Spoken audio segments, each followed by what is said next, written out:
Back viewers, good healthy morning. अब हमारे साथ मौजूद हैं डॉक्टर फैसल ममसा और हम उनसे बड़ी इंपॉर्टेंट बातें करने वाले हैं, लेकिन इंपॉर्टेंट बातें करने से पहले हम उन्हें वेलकम करेंगे। अस्सलाम वालेकुम मैम। कैसे हैं आप? मैं ठीक हूँ, आप कैसी हैं? अच्छा, भाई बहुत ज़्यादा ही ठीक है। नहीं, इससे मैं ज़रा सा मुझे हंसी आने लगी जब आपने कहा सर, तो ओके अच्छा, डॉक्टर साहब कैसे हैं आप? अल्लाह का करम है। आप कैसी हैं? मैं बिल्कुल ठीक ठाक हूँ डॉक्टर साहब। डॉक्टर साहब, सबसे पहले तो हम डॉक्टर साहब से करेंगे क्या पोल का सवाल और फिर बाकी बातें करेंगे।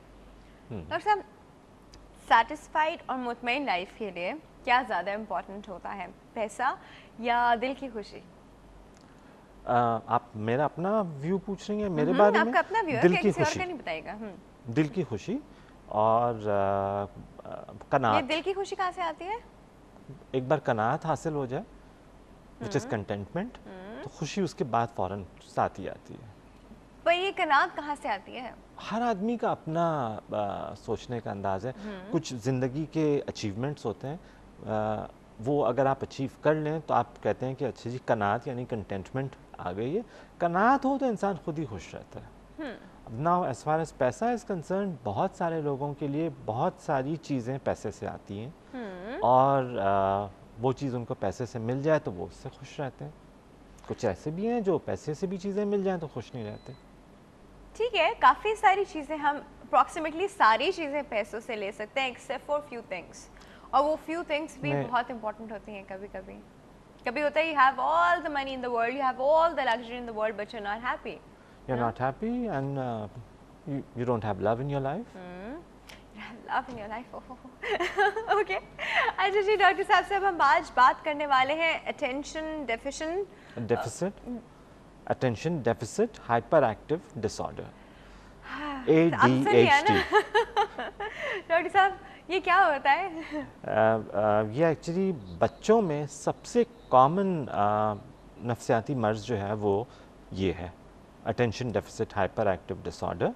इसमें बच्चे जो है वो एक जगह चैन से बैठ नहीं सकते, किसी चीज़ पे फोकस नहीं कर सकते, किसी चीज़ पे गौर से अटेंशन नहीं दे सकते, चीज़ें उधर उधर घुमाते रहते हैं, हर वक्त ऑन द गो रहते हैं, जैसे कि कोई चाबी देके किसी को जो है वो छोड़ दिया हो। अच्छा। बहुत सारी अलामतें हैं, लेकिन ये बेसिक मैंने बता दी। सिंस के बच्चों में भी होता है, बड़ों में भी होता है। बच्चों में ज़्यादा डिटेक्ट होता है और जिनमें डिटेक्ट होता है उनमें से 30 से 50% की प्रॉब्लम बड़े होने तक चलती है।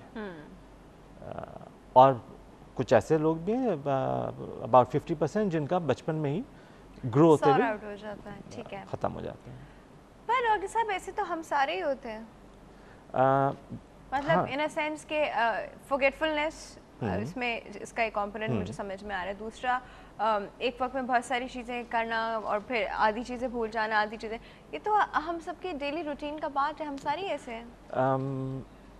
इसमें स्पेसिफिकली क्या डिफरेंस है? एक्चुअली डॉक्टर साहब, इनका एक पर्टिकुलर फॉर्मेट है जिसमें से 6 अलामतें 6 महीने तक मौजूद हों, तो फिर हम जाके कहते हैं कि ये इस कैटेगरी में फिट आ रहा है। हमें सारी ज़िंदगी में मौजूद है। तो अब वो 6 अलामतें जो हैं वो मैं आपको लंबी लिस्ट देता हूँ, उसमें से जो है वो कोई 6 पिक करनी होती है। एक जगह बैठ नहीं सकें, टीचर कोई चीज़ पढ़ा रही हो तो दिमाग कहीं और जो है वो घूम रहा हो, टीचर बोर्ड पे कुछ लिख रही हो वो कॉपी ना कर सकें, किसी भी ऐसे काम कॉपी ना कर सकें, मतलब टीचर कुछ बोर्ड पे होमवर्क लिख रही है और बच्चे का दिमाग कहीं और है। सर 16 इयर्स ये हुआ, 16 years of education। 16 years of education में यही हुआ है। एक मिनट, हमारे पास एक कॉल है, फिर ये बड़ा गंभीर मसला है, इसको सॉर्ट आउट करते हैं। अस्सलाम वालेकुम। हेलो, अस्सलाम वालेकुम। गुड हेल्दी मॉर्निंग राहिला, कैसी हैं आप? जी अल्लाह का शुक्र, आप कैसी हैं? बिल्कुल ठीक ठाक। आज क्या कहना चाहेंगी? जी जवाब ये देना चाहूँगी कि ज़ाहिर है दिल की खुशी होती है, और जैसे डॉक्टर साहब ने कहा कि आपका दिल अगर मुतमईन है तो मुतमईन इस तरह से होता है कि अगर आपको अल्लाह की ज़ात पे भरोसा है और आप जानते हैं कि अल्लाह ताला आपके लिए जो भी करेंगे अच्छा करेंगे, आप इस यकीन के साथ जिंदगी गुजारते हैं तो डेफिनेटली आपको इत्मीनान भी आता है, कनात भी आपके अंदर पैदा होता है। और डेफिनेटली पैसा तो आने जाने चीज़ है, इससे इतना कोई फर्क नहीं पड़ता, लेकिन दिल की खुशी हो, अल्लाह का जिक्र करते रहें, आप अल्लाह पर भरोसा करके लाइफ गुजारने की कोशिश करें तो डेफिनेटली वो ज़्यादा मेरे ख्याल से बेहतर रहती है। और आपको किस चीज़ से ज़्यादा खुशी मिलती है राइला? मुझे पहले तो मैं बहुत सारी चीज़ों में खुशी ढूंढने की कोशिश करती थी, लेकिन सब मुझे बड़ा फेक लगा। तो अब मैं ज़्यादा से ज़्यादा कोशिश करती थी अल्लाह से अपनी बॉन्डिंग को मजबूत करूँ, उसकी ज़ात पे भरोसा करूँ। अब कोई भी काम होता है, कुछ भी मुझे चाहिए हो तो मैं उसी से दुआ करती हूँ, उसी से मांगती हूँ, उसी पर रिलाई करती हूँ। मुझे पता होता है कि जो भी मेरे हाथ में फैसला होगा वो बेहतर होगा। मैं उस पर फुली ट्रस्ट कर सकती हूँ, किसी और पे मैं नहीं कर सकती। क्योंकि लोगों के आपको पता है डिफरेंट ऐसे एक्सपीरियंसेस हो जाते हैं लाइफ में कि आप किसी के लिए बहुत कुछ कर रहे होते हैं, इन रिटर्न आपको कुछ भी नहीं मिल रहा होता या बहुत ही बैड एक्सपीरियंस हो जाता है। तो मैं कहती हूँ कि सबसे अच्छा है कि आप अल्लाह की बात पर भरोसा करें और उसी से मांगे। तो आप उसके साथ अगर आपकी अच्छी बॉन्डिंग है, आपको यकीन है उसकी बात पे पूरा, तो आप खुश भी रहते हैं। आपको टेंशन नहीं होता कि लोग क्या कर रहे हैं, क्या कहेंगे, किस तरह से आपके साथ ट्रीट कर रहे हैं। आप अपने आप में मगन रहते हैं। और ये मतलब अपने जहन को सुकून रखने के लिए, दिल को सुकून में रखने के लिए बहुत ही, मेरे लिए तो ये मैं आजकल जो प्रैक्टिस कर रही हूँ ये मैं बता रही हूँ। दूसरा मैं डॉक्टर साहब से सवाल भी करना चाहूँगी। जी जल्दी से पूछिए राइला। हाँ जी। हाँ, मैं ये सवाल करना चाहती हूँ। एक्चुअली थोड़ा मेरा भी जहन है ना बहुत ही ज्यादा कुछ सोच रहा था, फ्लक्चुएट हो रहा था। कभी कुछ ख्याल आते, लाइक मैं मेडिटेशन करना चाहती हूँ, मुझसे कंसंट्रेशन नहीं डेवलप हो पाती। मुझे समझ में नहीं आया। हाँ जी हाँ जी। मेडिटेशन करना चाहती हूँ, मुराकबा जैसे। लाइक ये नमाज में मुझे बहुत ज्यादा जैसे ख्यालात आ रहे थे, लाइक मैं चाहती मैं कंसंट्रेशन से पढ़ूँ बिल्कुल खुशू के साथ, तो वो मुझे नहीं हो पा रहा होता बहुत। तो उससे मैं मुझे बड़ा डिस्टर्बेंस होता है। तो मैं किस तरह कंसंट्रेशन डेवलप करूँ ताकि मैं बिल्कुल बता रहे राइला, यही बता रहे हैं। ठीक है, thank you so much for your call. वही कह रही है कि उनसे एक नमाज में कंसंट्रेशन, किसी भी चीज़ में मेडिटेशन भी करने लगे तो भी कंसंट्रेशन डेवलप नहीं होता। नमाज में भी 10 ख्यालात आ रहे होते हैं। तो खैर नमाज में तो आती है। हाँ जी। आते हैं नमाज में तो आते हैं, नमाज में आते हैं। लेकिन बात ये है कि हम जिस तरह हम बात करेंगे तो मैं टिप्स बताऊंगा कि किन किन चीज़ों से कंसंट्रेशन जो है वो बढ़ सकती है। So we are talking about attention deficit hyper active disorder. जैसे इन्होंने कहा बड़ों में हो सकता है, ऐसा नहीं है कि बड़ों में नहीं होता। इनफैक्ट मेरे पास बहुत सारे यंगस्टर्स, यंग एडल्ट्स आते हैं कि हमें पता था बचपन से ये प्रॉब्लम है, हमारे पेरेंट्स ने हमें ट्रीटमेंट नहीं कराई। बहुत दफ़ा ये भी होता है कि पेरेंट्स को पता होता है कि इसकी ट्रीटमेंट ये है, ये करवानी है, लेकिन फिर भी वो कहते हैं नहीं जी हम नहीं करेंगे, ये हमारा बच्चा जो है वो खुद ही ठीक हो जाए। Okay, alright. अच्छा, अब डॉक्टर साहब हम उन अलामात की बात कर रहे थे जो आपने कहा था 6 मंथ्स और मोर रहे, हाँ, 6 मंथ्स जो 16 इयर्स तक चली गई थी। उसमें एक कैटेगरी होती है कि इनअटेंशन, दूसरी कैटेगरी होती है हाइपर एक्टिव। हाइपर एक्टिव, ठीक है। अब जो लोग हाइपर एक्टिव में आते हैं उसमें ये होता है कि एक जगह बैठ नहीं सकते हों, कॉन्स्टेंटली यहाँ वहाँ करते हों, बहुत मुश्किलों से बैठा भी दिया हो तो हाथ यहाँ जाएगा वहाँ जाएगा, ये चीज़ पकड़ी जाएगी। यंगस्टर्स जो बच्चे होते हैं वो खेलते कूदते, सोफ़ा पे चढ़ेंगे, नीचे कूदेंगे, कॉन्स्टेंटली ऑन द गो। अच्छा। किसी ऐसे प्रोजेक्ट में पार्ट नहीं ले पाएंगे जिसमें जो है बहुत ज़्यादा जो है उसकी अटेंशन की ज़रूरत पड़े, किसी लाइन में नहीं खड़े हो सकेंगे। टीचर अगर कोई चीज़ पूछ रही है, रेस्टलेस होंगे बहुत ज़्यादा, लाइन में खड़े होने में परेशान हो जाएंगे। अच्छा, इन अटेंशन वाली जो चीज़ है वो ये कि किसी भी चीज़ को डिटेल में जाके समझने की कैपेसिटी नहीं होती उनमें। उनका दिमाग यहाँ से वहाँ जो है वो मूव कर जाता है। छोटी छोटी चीज़ें, रबर, शार्पनर, पेंसिल बॉक्स खो देते हैं। स्कूल से होमवर्क नहीं लिख कर लाते क्योंकि दिमाग कहीं और था जब टीचर बता रही थी होमवर्क। तो इन सारी चीज़ों में से 6 चीज़ मौजूद हो 6 महीने तक, तो हम कहते हैं कि ओके इन्हें ये प्रॉब्लम है। ओके, ऐसा भी होता है कि when you are talking to them about something तो 2 बात में वो रिस्पॉन्ड करें, तीसरी बात में वो बात ही कहीं और की ले आएंगे। ऐसा हो सकता है, बिल्कुल हो सकता है। That is again attention deficit, right? Yes.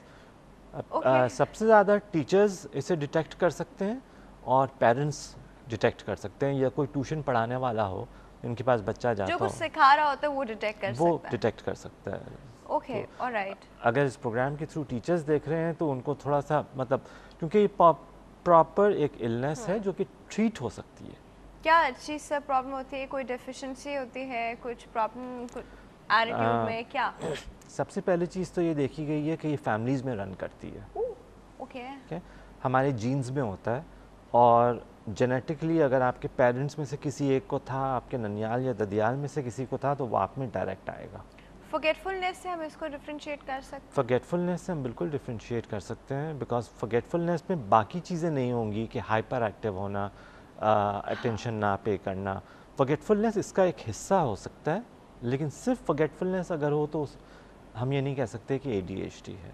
ठीक है। So coming back to the point कि ओके जी कैसे होता है, जेनेटिक्स हमारे विरसे में मिलता है, नंबर 1।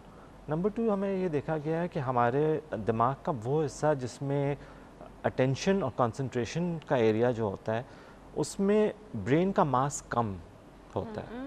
बचपन में उसकी सॉफ्ट टिश्यूज़ जो है वो मास कम होता है, इसलिए कम्युनिकेशन नहीं हो पाती। तीसरी चीज़ ये देखी गई कि हमारे डाइट में कुछ चीज़ें ऐसी हैं जिसकी वजह से हम जो है कंसंट्रेशन कम होते हैं, हम हाइपर एक्टिव होते हैं। You lost somewhere. No no no, I am just thinking actually. आप जो कह रहे हैं मैं उसको रिलेट कर रही हूँ with something. You don't have it, वरना आप आराम से बैठ नहीं सकती थी। ऑलराइट, डॉक्टर साहब कैरी ऑन। ठीक है। अच्छा, देखिए मैं भूल गया कि मैं क्या आप कहा सिम्पटम्स था। बता रहे थे। हाँ, सिम्टम्स में जो है अब यूजुअली 3 साल से 6 साल की उम्र तक सिम्टम्स आना शुरू हो जाते हैं। अगर गौर से देखें तो नज़र आते हैं, लेकिन मीन एज जिसमें डायग्नोसिस होती है that is about 7 years of age. ठीक है, जब अपेरेंटली बिल्कुल सामने आ जाता है कि बच्चा जो है डेफिनेटली कोई प्रॉब्लम है। Usually school teachers point out करते हैं कि आपका बच्चा बहुत शरीर है, बैठता नहीं है, सुनता नहीं है, क्लास में जो है दूसरों को छेड़ता रहता है, मुझे भी तंग करता है क्लास में। स्कूल से रिपोर्ट्स आना शुरू होती हैं, ग्रेड्स गिरना शुरू होते हैं। आप खुद भी ऑब्ज़र्व करते हैं कि बच्चा इतना हाइपर हो रहा है। हाइपर होने में डाइट का बहुत इम्पॉर्टेंट रोल है। सही। अच्छा, एक बात, अभी डाइट पे आते हैं डॉक्टर साहब, व्हाट इज दिस कि अगर आप उसको कुछ एक चीज़ बता रहे हो तो वो आपकी बात भी सुन रहा है, साथ साथ वो कुछ और भी कर रहा है, और वो दोनों चीज़ें आराम से कर रहा है और उसको कोई प्रॉब्लम नहीं, लेकिन सामने वाले को लग रहा है कि नहीं नहीं कोई प्रॉब्लम है, शायद ये मेरी बात सही से नहीं सुन रहा है, तो क्या ये चीज़ भी उसकी तरफ जा रही होती है? हाँ, जा सकती है बिल्कुल। अमूमन ये लोग जो हैं वो डिस्क्राइब करते हैं कि हमारे दिमाग में एक वक्त में 4 बातें चल रही होती हैं। हाँ, isn't it normal? To a certain extent बहुत सारे लोग एक दो चीज़ों को जो है वो मल्टीटास्किंग कर सकते हैं, हाँ। बट कॉन्स्टेंटली 4-5 बातें दिमाग में चलना और किसी एक पे फोकस ना कर सकें, ऐसे वो दे से कि there's As soon too as they'll much। get time, they can focus on one thing, but जब उनके पास टाइम नहीं है तो वो 4 चीज़ें साथ चला रहे होंगे probably। ऑटोमेटिकली It's a उनका lack of कंट्रोल time नहीं probably। है, उनका अपना कंट्रोल ही नहीं है कि वो किसी एक चीज़ पे कंसंट्रेट करें। अच्छा, okay, alright. You don't worry, as I said कि 30 to 50% बच्चे बड़े होके ठीक हो जाते हैं। और जब बड़े होके भी ठीक ना हो डॉक्टर साहब, वो बड़े होके भी ठीक ना हो तो वो उनको मैं ये कहूँगा कि ट्रीटमेंट रुजू करें। क्या ट्रीटमेंट होता है? अच्छा, ट्रीटमेंट ऑप्शंस पे अभी हम बात करते हैं। एक छोटा सा ब्रेक है व्यूअर्स, क्योंकि ये बड़ा इंपॉर्टेंट इशू है और बहुत सारे बच्चों की स्टडीज़ इस वजह से कॉम्प्रोमाइज़ होती हैं और स्टडीज़ के साथ फिर आगे पूरा फ्यूचर उनका कॉम्प्रोमाइज़ हो जाता है, तो उसकी ट्रीटमेंट प्लानिंग जो है वो बहुत ज़्यादा इंपॉर्टेंट है। एक छोटा सा ब्रेक है, ब्रेक के बाद आके हम इसकी ट्रीटमेंट प्लानिंग पे डिस्कशन करते हैं। कहीं नहीं जाएगा, विल बी राइट बैक।